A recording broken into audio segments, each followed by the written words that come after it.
नमस्कार।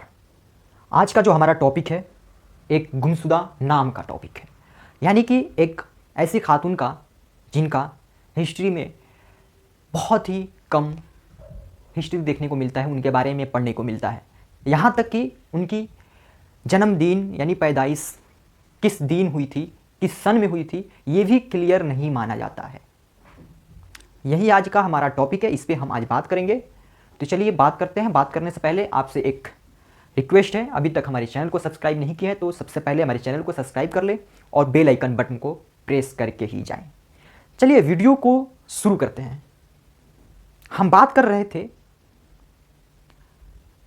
उस फातिमा शेख को लोग भूल गए, जिस फातिमा शेख के बिना सावित्री बाई फुले का जो मिशन था वो मिशन अधूरा था। वो शिक्षा का क्षेत्र में हो या समाज सुधार के क्षेत्र में हो, वो मिशन फातिमा शेख के बिना सावित्री बाई का मिशन यानी कि अधूरा था।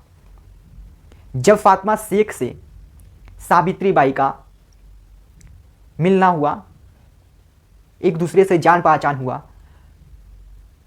तो सावित्री बाई फुले का जो मिशन था, समाज सुधार का मिशन हो या महिलाओं की शिक्षा का मिशन हो या दलितों की शिक्षा का मिशन हो, वो सफल हो पाया। वो सिर्फ शेख फातिमा की वजह से। अब पूछेंगे कैसे, तो आप एक एक बात सुनते चलिए कैसे।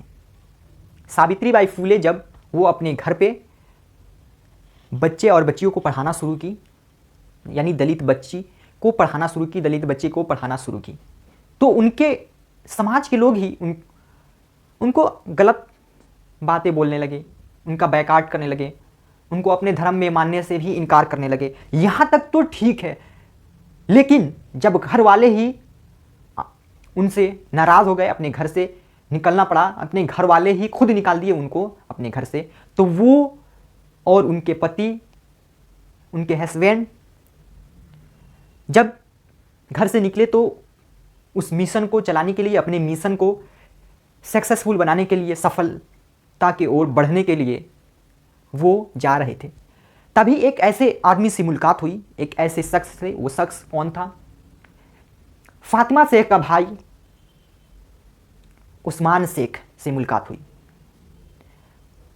जब उस्मान शेख ने उन दोनों से पूछा, उनकी परेशानियां सुना और उनके पूरे समस्याओं को सुना, उसके बाद उस्मान शेख ने अपने घर पे दोनों को बुलाकर लेकर गया और साथ ही अपने घर पे रहने के लिए रूम भी दी। यहां तक ही बात नहीं सीमित रहा, आगे भी बात बढ़ता गया। साथ में दोनों भाई बहनों ने, यानी कि उस्मान शेख ने और फातिमा शेख ने, दोनों ने मिलकर सावित्री बाई फुले का मिशन आगे बढ़ाने का फैसला किया।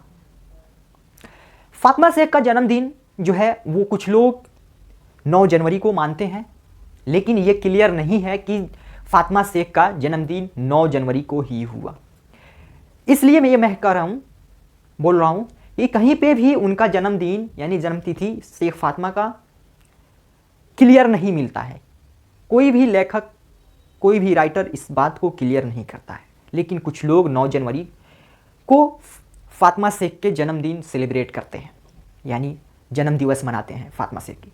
जब आप फातिमा शेख के बारे में गूगल करेंगे, गूगल पे उनके बारे में बायोग्राफी हो या उनके बारे में जो भी हिस्ट्री हो वो सर्च करेंगे, तो आपको क्लियरली कुछ नहीं मिलेगा उनके बारे में। इसका यह रीज़न हो सकता है कि उन्होंने ये कभी नहीं पत्र लिखा अपने बारे में, जैसे कि सावित्री बाई फुले अपने पत्र में अपने बारे में लिखा करती थी। साथ में फातिमा शेख के जो हिस्ट्री मिलता है, उनके बारे में कुछ भी मिलता है, वो फातिमा शेख का हिस्ट्री वो सावित्री बाई फुले के पत्र में मिलता है। जब सावित्री बाई फुले का तबीयत खराब हुआ, उसके बाद से फातिमा शेख का कोई भी कहानी, कोई भी उनके बारे में बात नहीं मिलती, क्योंकि जब उनका तबीयत खराब हुआ सावित्री बाई फुले का, तो वो खुद लिखना छोड़ दी। बस कभी कभी लिखती होंगी, वही मिलता है, लेकिन वो फातिमा शेख के बारे में नहीं मिलता है। इसलिए एक ये रीज़न हो सकता है कि उन्होंने नहीं कभी पत्र में अपने बारे में लिखा ही नहीं कुछ। वो कभी, मतलब कि उनको ये चीज़ इंटरेस्ट नहीं थी कि हम अपने बारे में लिखें या जो भी चल रहा है इस दौर का वो चीज़ लिखें, ये नहीं थी उनके बारे में। ये रीजन हो सकता है। आप समझ गए होंगे कि किस तरह से सावित्रीबाई फुले और उनके हस्बैंड को हेल्प किया, मदद की, घर पे रखा। यहीं तक नहीं, अपने ज़मीन देकर स्कूल खुलवाई। दोनों भाई बहनों ने, उस्मान शेख और फातिमा शेख ने अपने ज़मीन पे स्कूल खुलवाई सावित्रीबाई फुले के लिए, और उस स्कूल को सावित्रीबाई फुले चलाती थी।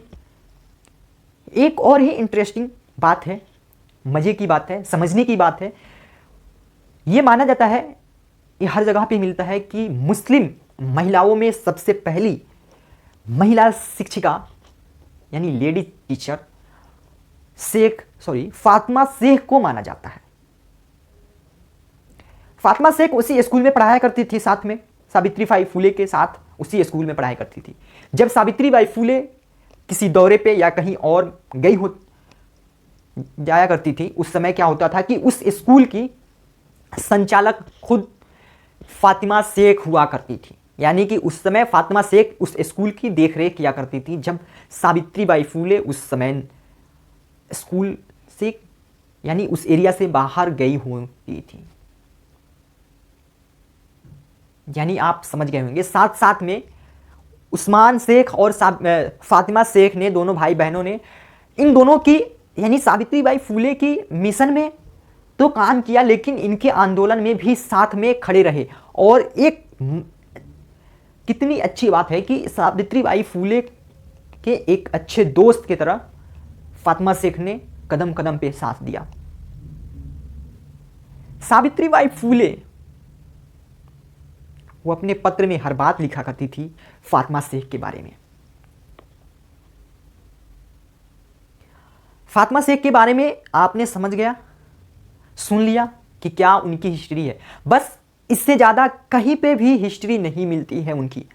आप कहीं पे भी जाके सर्च कर लें, जो चीज़ मैं बताया हूँ इतना ही हिस्ट्री मिलती है। तो ठीक है, वीडियो को यहीं पे समाप्त करते हैं। चलिए, जाइए मत, जाने से पहले आप चैनल को सब्सक्राइब कर लीजिए, हमें सपोर्ट कीजिए और इस वीडियो को ज़्यादा से ज़्यादा शेयर कीजिए।